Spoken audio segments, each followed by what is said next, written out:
నమస్కారం ETV news కి స్వాగతం ఈనాటి ముఖ్యాంశాలు గ్రూప్ 1 మెయిన్స్ విషయంలో జోక్యానికి సుప్రీంకోర్టు నిరాకరణ నవంబర్ 20 లోగా తుది తీర్పు ఇవ్వాలని హైకోర్టుకు సూచన తొలి రోజు ప్రశాంతంగా పరీక్షలు తెలంగాణలో డ్రగ్స్ నియంత్రణకు సరికొత్త చర్యలు ప్రజలు చట్టాన్ని చేతుల్లోకి తీసుకోవద్దని సీఎం సూచన మంచిరేవులలో పోలీస్ స్కూలుకు శంకుస్థాపన విద్యుత్ ఛార్జీలు పెంచేందుకు కాంగ్రెస్ సర్కార్ సిద్ధమైందన్న బీఆర్ఎస్ 18,500 కోట్ల మేర బాధుడును అడ్డుకోవాలని ఈఆర్సీకి విజ్ఞప్తి ఆంధ్రప్రదేశ్లో పోలీసుల సంక్షేమ నిధికి ఏటా 20 కోట్లు త్వరలోనే కానిస్టేబుల్ పోస్టులు భర్తీ చేస్తామని సీఎం చంద్రబాబు వెల్లడి ఉచిత ఇసుక పాలసీని దుర్వినియోగం చేస్తే కఠిన చర్యలు అక్రమాలపై ప్రజలు ఫిర్యాదు చేసేలా ప్రత్యేక వ్యవస్థను తెస్తామన్న చంద్రబాబు అమరావతి నిర్మాణానికి 11,000 కోట్ల రుణం ఇస్తామన్న హడ్కో వారం రోజుల్లోనే ప్రక్రియ ప్రారంభిస్తామని ఏపీ సర్కార్కు హామీ విజయనగరం జిల్లాలో డయేరియా బాధితులకు అండగా ఉంటామన్న పవన్ వైసీపీ ప్యాలెస్లపై పెట్టిన దృష్టి మంచినీటిపై పెట్టలేదని ధ్వజం భారత్ చైనా సరిహద్దు సమస్యల పరిష్కారం దిశలో ముందడుగు ఎల్ఏసీ వెంబడి గస్తీని తిరిగి ప్రారంభించేందుకు కుదిరిన ఒప్పందం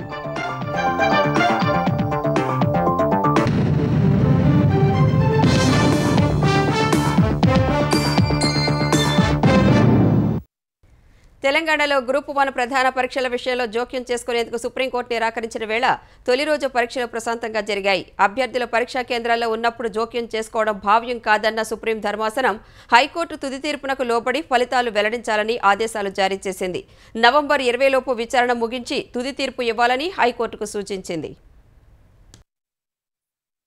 తెలంగాణలో గ్రూప్ 1 ప్రధాన పరీక్షలను వాయిదా వేసేందుకు నిరాకరిస్తూ హైకోర్టు మధ్యంతర ఆదేశాలను సవాల్ చేస్తూ దాఖలైన పిటిషన్లపై ప్రధాన న్యాయమూర్తి జస్టిస్ డివై చంద్రచూడ్ నేతృత్వంలోని సుప్రీంకోర్టు ధర్మాసనం విచారణ చేపట్టింది గతంలో సుప్రీంకోర్టు ఇచ్చిన తీర్పుకు విరుద్ధంగా రాష్ట్ర ప్రభుత్వం జీవో 29 తెచ్చిందని ఆ కారణంగా వేల మంది ఎస్సీ ఎస్టీ బీసీలు పరీక్షకు దూరమయ్యారని పిటిషనర్ల తరపున న్యాయవాది కపిల్ సిబల్ ధర్మాసనం దృష్టికి తెచ్చారు గ్రూప్ 1 పరీక్ష నిర్వహణపై రాష్ట్ర హైకోర్టు స్పష్టమైన ఆదేశాలు ఇచ్చిందని తుది తీర్పునకు లోబడి తదుపరి చర్యలు ఉండాలని ఆదేశించిందని ప్రభుత్వం తరపు న్యాయవాది నిరంజన్ రెడ్డి సమాధానం ఇచ్చారు హైకోర్టు ఆదేశాలకు అనుగుణంగానే గ్రూప్ 1 పరీక్ష నిర్వహిస్తున్నట్లు చెప్పారు ఇరువురి వాదనల అనంతరం మధ్యంతర ఉత్తర్వులిచ్చేందుకు సుప్రీంకోర్టు నిరాకరించింది ఈ విషయంలో హైకోర్టు ఇప్పటికే స్పష్టమైన ఆదేశాలిచ్చిందన్న సుప్రీంకోర్టు ఈ వ్యవహారంపై విచారణ పెండింగ్ లో ఉన్నందున హైకోర్టే తుది విచారణ చేపడుతుందని స్పష్టం చేసింది ఫలితాలను హైకోర్టు తుది తీర్పు తర్వాతే వెల్లడించాలని ఆదేశించింది హైకోర్టు త్వరితగతిన విచారించి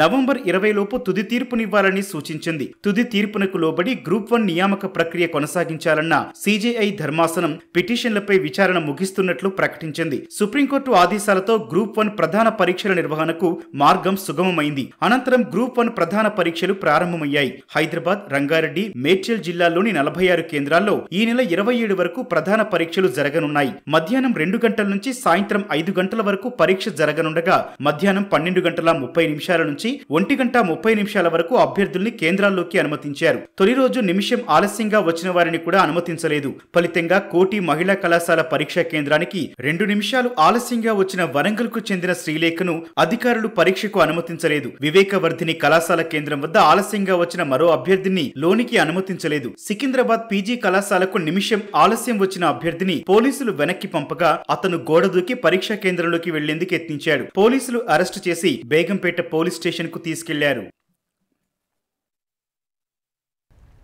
జీవో 29 వల్ల రిజర్వేషన్ పరంగా గ్రూప్ 1 అభ్యర్థులకు ఎలాంటి అన్యాయం జరగదని తెలంగాణ ప్రభుత్వం మరోసారి స్పష్టం చేసింది గ్రూప్ 1 మెయిన్స్ కు హాజరవుతున్న అభ్యర్థులకు శుభాకాంక్షలు చెప్పిన సీఎం రేవంత్ రెడ్డి అభ్యర్థులు ఎలాంటి ఆందోళన చెందకుండా పరీక్షలు రాయాలని సూచించారు పరీక్షల్లో విజయం సాధించి రాష్ట్ర నిర్మాణంలో భాగస్వాములు కావాలని ఆకాంక్షించారు గ్రూప్ 1 వ్యవహారంపై జోక్యం చేసుకోవడానికి సుప్రీంకోర్టు నిరాకరించడం శుభ పరిణామమని తెలంగాణ పీసీసీ అధ్యక్షుడు మహేష్ కుమార్ గౌడ్ అన్నారు 13 ఏళ్ల తర్వాత వచ్చిన అవకాశాన్ని చేజార్చుకోకుండా ఎలాంటి ఆలోచనలు లేకుండా పరీక్షలు రాయాలని గ్రూప్ 1 అభ్యర్థులకు ఆయన విజ్ఞప్తి చేశారు బీఆర్ఎస్ బీజేపీ నేతలు రాజకీయ లబ్ధి కోసం గ్రూప్ 1 అభ్యర్థులను పావుగా వాడుకుంటున్నారని ఆరోపించారు టీఆర్ఎస్ పార్టీ ప్రజలతో తిరస్కరించబడి రోడ్లకు వచ్చి మీ ఆశలు తీసుకొని మళ్ళీ ఉనికి కోసం ప్రయత్నం చేస్తూ ఉంది. ఆ ఊపిలో పడకండి దయచేసి. కేటీఆర్, హరీష్ రావు ఏదో రోడ్ల మీదకి వచ్చి తమాషాలు చేస్తూ ఉన్నారు, విద్యార్థుల్ని ఉసుగొల్పుతా ఉన్నారు. మా నిరుద్యోగ యువకులు చెప్తా ఉన్నాను, కాంగ్రెస్ ప్రభుత్వం మీ పట్ల చిత్తశుద్ధితో ఉంది. ఎలాంటి అపోహలకు అనుమానాలకు పోకండి. టీఆర్ఎస్ నాయకుల యొక్క మాయమాటలు నమ్మొద్దు. మీ భవిష్యత్తుని మంచి చేసుకోవాల్సిందిగా ప్రశాంతంగా మీరు పరీక్షలు రాయండి, మీ జీవితాలు బాగోగు చేసుకోండి అనే మాట కూడా నేను మనవి చేస్తా ఉన్నాను.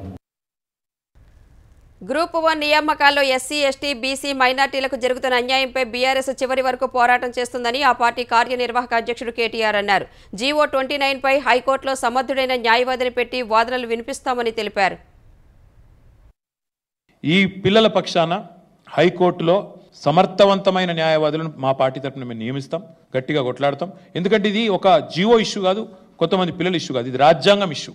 ఎస్సీ, ఎస్టీ, బీసీ, మైనారిటీలకు రాజ్యాంగం ద్వారా సంక్రమించిన రిజర్వేషన్లకు తూట్లు పొడవడం అంటే ఇంతకంటే పెద్ద నేరం ఇంకోటి ఉండదు. డెఫినెట్గా అందుకే మేము వారి తరఫున కొట్లాడతాం. ఈ ప్రభుత్వం తీసుకున్న నిర్ణయం తప్పు అని తప్పకుండా హైకోర్టులో రుజువు చేస్తామనే విశ్వాసం మాకు. పోలీస్ ఉద్యోగం గొప్ప బాధ్యత, భావోద్వేగాలతో కూడిన ఉద్యోగమని సీఎం రేవంత్ రెడ్డి అన్నారు. శాంతి భద్రతల రక్షణలో పోలీసుల త్యాగాలు సమాజం గుర్తుంచుకుంటుందని తెలిపారు. హైదరాబాద్ గోషామహల్ స్టేడియంలో పోలీసు సంస్మరణ కార్యక్రమానికి సీఎం రేవంత్ రెడ్డి హాజరై పోలీసుల ఫ్లాగ్ డే పరేడ్ వీక్షించారు. ఫ్రెండ్లీ పోలీసింగ్ అంటే బాధితులకు అన్ని విధాలుగా అండగా ఉండాలని, నేరగాళ్లపై ఉక్కుపాదం మోపాలని ఆదేశించారు. విధి నిర్వహణలో పోలీసులకు ఎలాంటి లోటు లేకుండా చర్యలు తీసుకుంటామన్న ఆయన వారి సమస్యలను పరిష్కరించే బాధ్యత ప్రభుత్వం తీసుకుంటుందన్నారు. అమరులైన పోలీస్ కుటుంబాలకు పరిహారం పెంచుతున్నట్లు ప్రకటించారు. పోలీసుల పిల్లలకు చదువులు చెప్పించే బాధ్యత ప్రభుత్వానిదని, వచ్చే విద్యా సంవత్సరం నుంచి పోలీసు స్కూళ్లలో పిల్లల్ని చేర్పించుకోవచ్చన్నారు. రాష్ట్రంలో డ్రగ్స్ నివారణకు సరికొత్త చర్యలు తీసుకుంటున్నామని, నేరగాళ్లను కఠినంగా శిక్షించేందుకు ప్రభుత్వం కట్టుబడి ఉందన్నారు. పోలీసులకు ఖర్చులు, ఇతర ఏర్పాట్లకు నిధులు కేటాయిస్తామని తెలిపారు. ప్రజలు కూడా శాంతి భద్రతలను చేతుల్లోకి తీసుకోవద్దని కోరుతున్నట్లు సీఎం రేవంత్ రెడ్డి వ్యాఖ్యానించారు. సైబర్ క్రైమ్ నియంత్రించడంలో, డ్రగ్స్ మహమ్మారిని పారద్రోలడంలో మన ప్రభుత్వము, అదేవిధంగా పోలీస్ శాఖ సిబ్బంది తీవ్రమైన కృషి చేస్తున్నారు. ట్రాఫిక్ సంబంధించి కూడా చాలా సమస్యలు ఉత్పన్నమవుతున్నాయి. ఈ ట్రాఫిక్ సమస్యల్ని పరిష్కరించడానికి ఫిజికల్ పోలీసింగ్తో పాటు సాంకేతిక నైపుణ్యాన్ని కూడా అందిపుచ్చుకోవాలని డీజీపీ గారికి, అదేవిధంగా హైదరాబాద్ కమిషనర్ గారికి ఆదేశాలు ఇవ్వడం జరిగింది. కొంతమంది భావోద్వేగము, ఉన్మాదంతో మందిరాల మీద, మసీదుల మీద దాడులు చేయడం ద్వారా ప్రజల మధ్యలో వైషమ్యాలను రెచ్చగొట్టాలని చూస్తున్నారు. కానీ తెలంగాణ సమాజం తెలివైన సమాజం ఇలాంటి రెచ్చగొట్టే చర్యలను ప్రోత్సహించకుండా వాటి నియంత్రించడానికి సంపూర్ణమైన సహకారం తెలంగాణ రాష్ట్ర ప్రభుత్వానికి అందించడం జరుగుతుంది. పోలీసులు, పోలీస్ అమరవీరుల పిల్లలకు అత్యున్నత విద్యను అందించేందుకు యంగ్ ఇండియా పోలీస్ స్కూలుకు సీఎం రేవంత్ రెడ్డి శంకుస్థాపన చేశారు. రంగారెడ్డి జిల్లా మంచిరేవులలో సుమారు 50 ఎకరాల్లో ఈ స్కూల్ను ఏర్పాటు చేయనున్నారు. ఈ స్కూల్ ద్వారా అంతర్జాతీయ ప్రమాణాలతో పోలీస్ ఉద్యోగుల పిల్లలకు ప్రభుత్వం విద్యను అందించనుంది. యూనిఫామ్ సర్వీసులైన పోలీస్, ఎక్సైజ్, ఫైర్, ఎస్పీఎఫ్ ఉద్యోగుల పిల్లలతో పాటు పోలీస్ అమరవీరుల పిల్లలు కూడా ఈ స్కూల్లో చదివేందుకు అవకాశం కల్పించింది. ఆంధ్రప్రదేశ్ పోలీసులకు దేశవ్యాప్తంగా ఓ బ్రాండ్ ఉందని ముఖ్యమంత్రి చంద్రబాబు అన్నారు. జీరో క్రైమ్ రేట్ ఉండేలా పోలీసు వ్యవస్థను పటిష్టం చేయాల్సిన అవసరం ఉందని తెలిపారు. పోలీసు అమరవీరుల సంస్మరణ దినం సందర్భంగా విజయవాడలోని ఇందిరాగాంధీ మున్సిపల్ స్టేడియంలో ఏర్పాటు చేసిన కార్యక్రమంలో చంద్రబాబు పాల్గొన్నారు. పోలీసుల సంక్షేమం తమ ప్రభుత్వ బాధ్యత అని, పోలీసుల సంక్షేమానికి ఏడాదికి 20 కోట్ల రూపాయలు కేటాయిస్తామని హామీ ఇచ్చారు.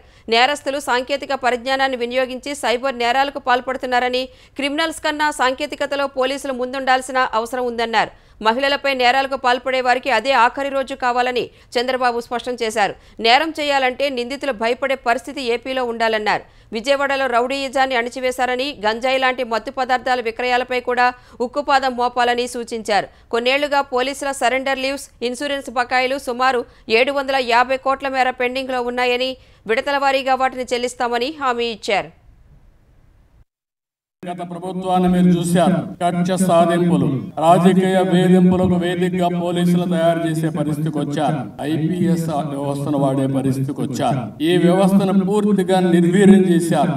ఆనాటి ముఖ్యమంత్రి ఒక వ్యక్తి రక్షణ కోసం 12 కోట్ల రూపాయలు ఖర్చు పెట్టి కంచేసుకుని ఫింగర్ ప్రింట్ ఐడెంటిఫికేషన్ వంటి వ్యవస్థల నిర్వహణకు 5 ఏళ్లలో 10 కోట్లు ఇవ్వలేకపోయాడు. సర్వే రాళ్లపైన 700 కోట్ల రూపాయలు తగలేసిన వ్యక్తి, సీసీటీవీ సీసీటీవీ కెమెరాల కోసం 700 కోట్లు ఇవ్వలేకపోయాయి. ఆ 700 కోట్ల రూపాయలు ఇచ్చుంటే రాష్ట్రాల్లో ఈ అఘాయిత్యాలు జరిగే పరిస్థితి లేదు. మీరు చూస్తే విశాఖపట్నంలో 500 కోట్ల రూపాయలతో ప్యాలెస్ కట్టుకున్న వ్యక్తి పోలీసులకు సరెండర్ లీవ్ ఇవ్వలేకపోవడం చాలా బాధాకరం.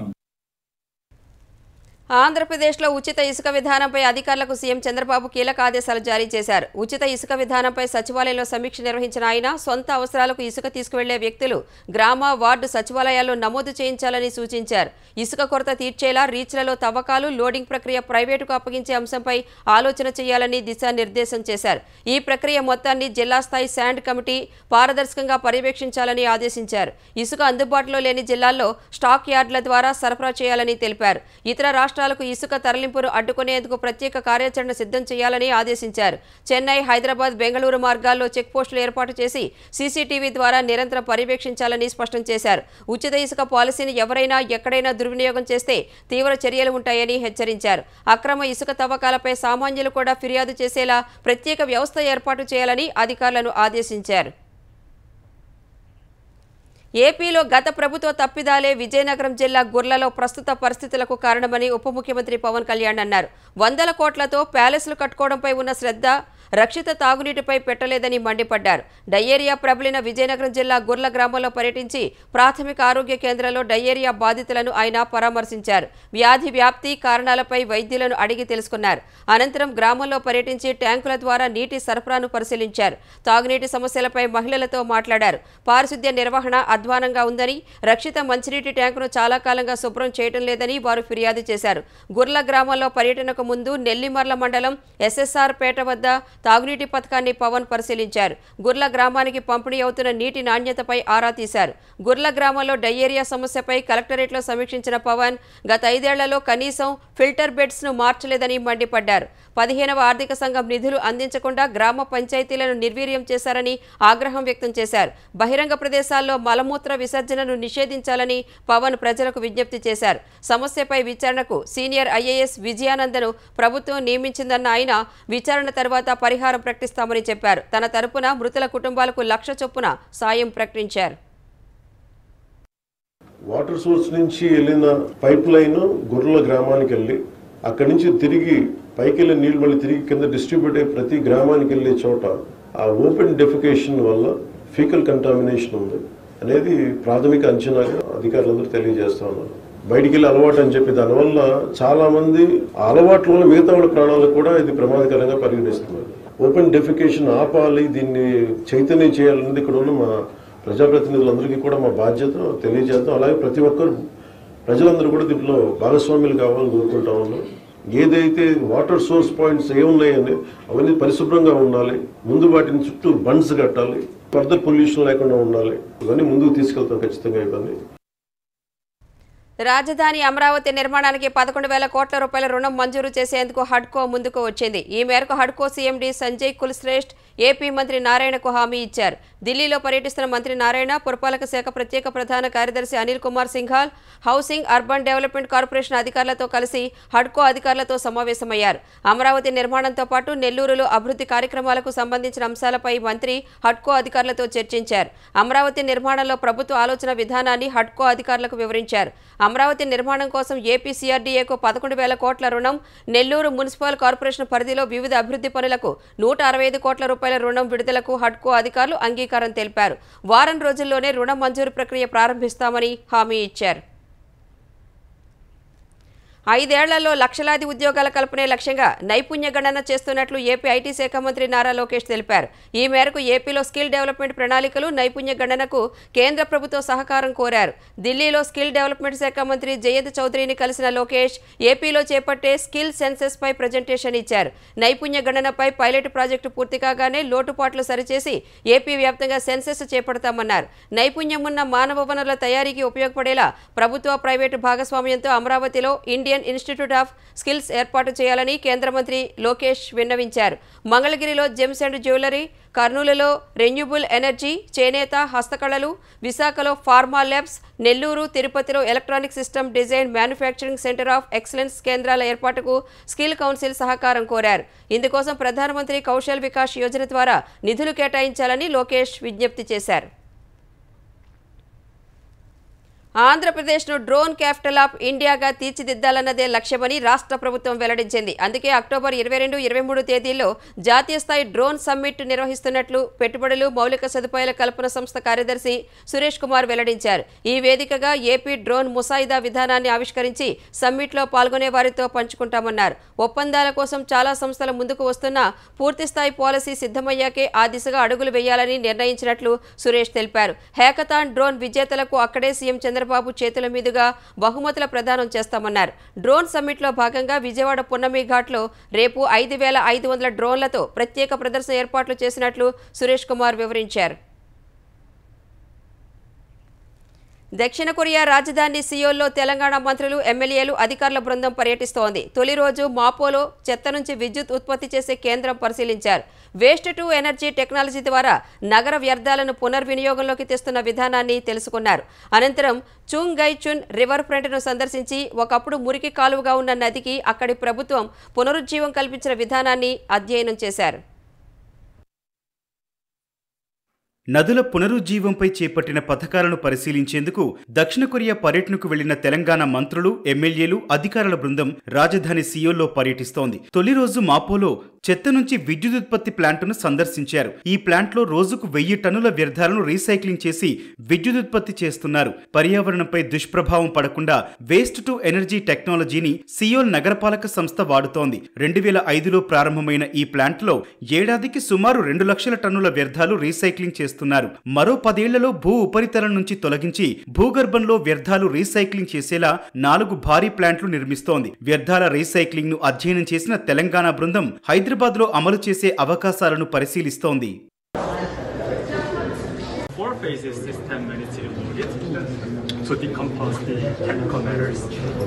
అనంతరం చుంగ్ గై చున్ రివర్ ఫ్రంట్ ను సందర్శించారు. ఒకప్పుడు మురికి కాలువగా ఉన్న చుంగ్ గై చున్ నదిని అక్కడి ప్రభుత్వం పునరుజ్జీవం చేసింది. మూసీలానే సియోల్ మధ్య నుంచి ప్రవహించే ఈ నది ఒకప్పుడు అత్యంత కాలుష్యంతో ఉండేది. 2003లో కొరియన్ ప్రభుత్వం పనులు ప్రారంభించి 2008 నాటికి నదిని పునరుద్ధరించింది. మురికి నీటిని స్వచ్ఛంగా మార్చడం సహా పరిసరాల్లో పచ్చదనం, పర్యాటకం, వాణిజ్యాన్ని అభివృద్ధి చేసింది. తద్వారా దక్షిణ కొరియాలోని అద్భుత పర్యాటక ప్రదేశంగా మార్చింది. మొదట్లో తీవ్ర వ్యతిరేకత వచ్చినప్పటికీ ఇప్పుడు సియోల్ ఆర్థిక వ్యవస్థలో కీలకంగా మారింది. నది మొత్తం 11 కిలోమీటర్ల పొడవు ఉండగా స్థానికులు, పర్యాటకులు సేద తీరేందుకు ఆహ్లాదకరంగా మార్చిన విధానాన్ని తెలంగాణ బృందం పరిశీలించింది. మూసి ఇప్పుడు ఎలా అయితే ఉందో ఒకప్పుడు ఇది ఈ రివర్ కూడా అదే రకంగా ఉండేది. పైన నేచురల్ గా రివర్ లో వచ్చే వాటర్ ని కొంత దీంట్లో మిక్స్ చేస్తూ లోకల్ గా వచ్చే సివరేజ్ వాటర్ ని ట్రీట్మెంట్ ప్లాంట్ల ద్వారా ట్రీట్మెంట్ చేసి 2 వాటర్ ని కలిపి ఈ రివర్ లో ఈనాడు వదలడం జరుగుతుంది. ఈనాడు ఈ సియోల్లో ఉండే ఈ రివర్ ఎలా ఉందో మన దగ్గర కూడా అలా ఉండేది. తిరిగి అటువంటి పరిస్థితి తీసుకురావాలన్నదే ముఖ్య ఉద్దేశం. రెండో రోజు పర్యటనలో సియోల్ ఆర్థిక వ్యవస్థలో కీలకంగా మారిన మరో నది హన్ను మంత్రులు, అధికారులు, జర్నలిస్టుల బృందం పరిశీలించనుంది.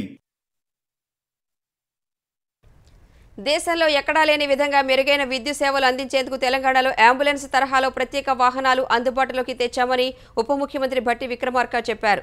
ఈ మేరకు హైదరాబాద్ నెక్లెస్ రోడ్లోని అంబేద్కర్ విగ్రహం వద్ద వాహనాల్ని ప్రారంభించారు. నగరంలో విద్యుత్ సరఫరాలో ఎక్కడైనా అంతరాయం ఏర్పడితే తక్షణ పునరుద్ధరణకు సెంట్రల్ బ్రేక్డౌన్ సిబిడి విభాగాన్ని పటిష్టపరిచామని భట్టి తెలిపారు. అందులో భాగంగానే 56 సబ్ డివిజన్లలో ప్రత్యేక వాహనాలను అందుబాటులో ఉంటాయన్నారు. వినియోగదారుల సంఖ్యకు అనుగుణంగా సేవలను విస్తరిస్తున్నామని భట్టి విక్రమార్క వెల్లడించారు. ప్రజలపై భారం పడేలా విద్యుత్ ఛార్జీలను పెంచేందుకు కాంగ్రెస్ ప్రభుత్వం చేస్తున్న ప్రయత్నాలను అడ్డుకోవాలని బీఆర్ఎస్ కార్యనిర్వాహక అధ్యక్షుడు కేటీఆర్ విద్యుత్ నియంత్రణ మండలి ఈఆర్సీ చైర్మన్ శ్రీరంగారావుకు విజ్ఞప్తి చేశారు.